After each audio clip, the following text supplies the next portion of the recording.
All right, my people, and welcome back onto this channel.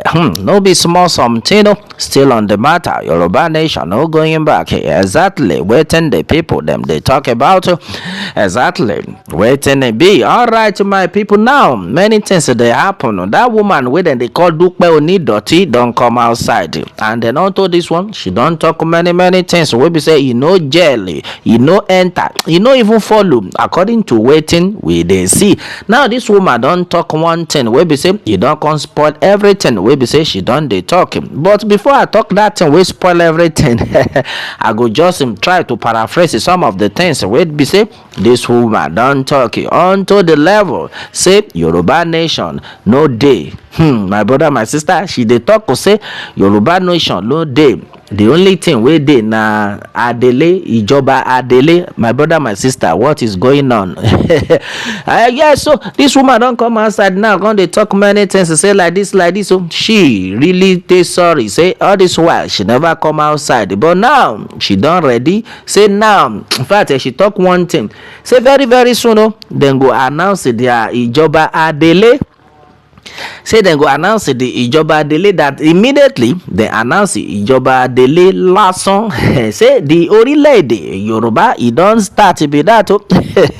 My brother, my sister, this one no be small thing. You remember that time wey be say these people they talk about this Ijoba Adele, wey be say dem go dey use style dey collect money from people. At the end of the day, make una ask them that question. Say all those money wey una collect for people, wey be say una dey save plenty people, where una come pack that money go. Nbo lo da gbogbo náà sí báyìí àmàrí mọ́kẹ́. Okay, na so be the thing wey the people come dey talk, say where dem put those money, we no kukuma see any money again.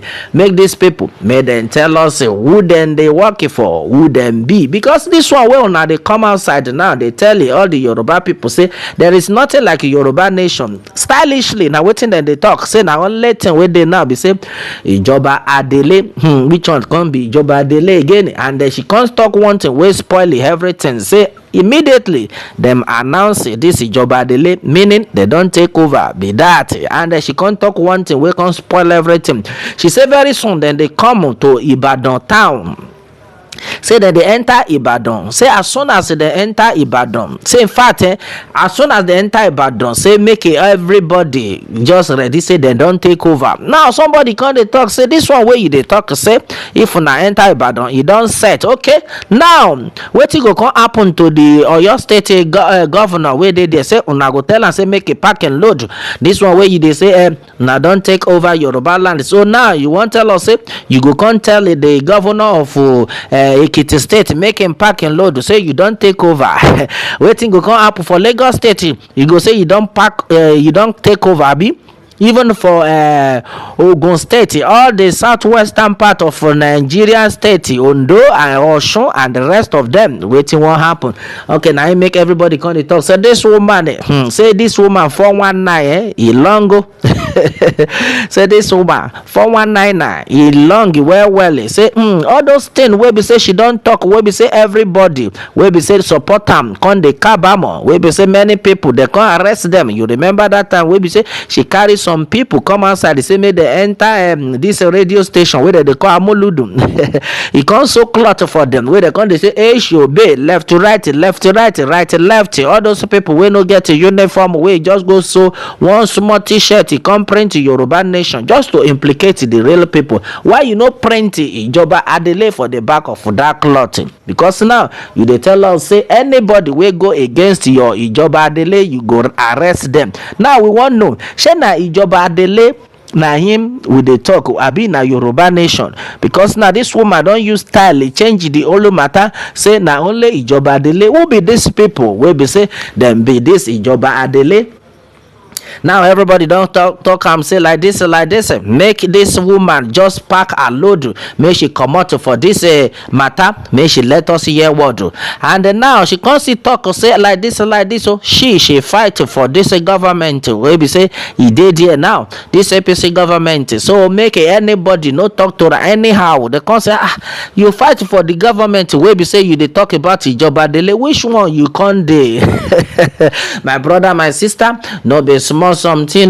Now this woman can't come outside, they can't they swear for people where be say dem no do am anything. E come dey cause people wey be say dem just dey on their own dey talk about how Yoruba nation go dey achieve. And my brother, my sister, if you reason am well, Chief Sunday Igboho and Professor Banji Akintoye on this matter, dem know wetin dem dey do. Dem don arrange am say like this. So if at all you wan collect government, if at all you wan collect country, at least na step by step. You no go just carry people say make dem just enter, say make dem just dey pursue the governor wey dey seat, say no, make dem comot, say Yoruba nation has taken over the whole places. Who does that? Na im make it dem dey kpai people. Go see how many people wey be say because of this woman they don kpai. In fact, somebody don kpai for selling after they arrest those people from this radio station where dem go hijack. Now this same woman say make dem go hijack the radio station. I don't know whether they use something, they follow them talk, say we don't collect Yoruba nation according to wetin the woman they talk. At the end of the day, he say make those people go hijack a radio station, make them go announce him. At the end of it all, wetin happen as dem arrest these people? Na in this Dupe Onidoti quickly off her phone. Those people then cry so they inside cell say now we don dey call this woman wey dem dey call Dupe Onidoti, she no gree pick our call. So now this kind person come dey talk say Ijoba Dele dey one place. Wetin the Ijoba Dele and who she dey representing? This your Ijoba Dele who na dey represent? Are you people part of Yoruba nation at all? Now the question wey everybody come dey ask be that too. Now wetin come dey pain everybody be say this woman come outside come dey talk say anybody wey be say e no go allow this Ijoba Adele to come to pass, say that person e go swear for the person. No, well, we don't know, say only swear wey dem swear na for their head, because these people wey dey do the Yoruba nation, they do am from the bottom of their heart, simply because we dey see the hardship wey dey the country. Everybody dey see say things no rubber, and they come say okay fine, we no go just come outside because these people wey dey do the Yoruba nation, dem be people wey be say dem get sense. Then the people wey be say they know the right thing to do at the right time. You know, if you just say okay, you don't collect a nation, the next thing you can't pack people, children, say make them go they collect, make them go they collect them by force. Meanwhile, you they where you they hide for there.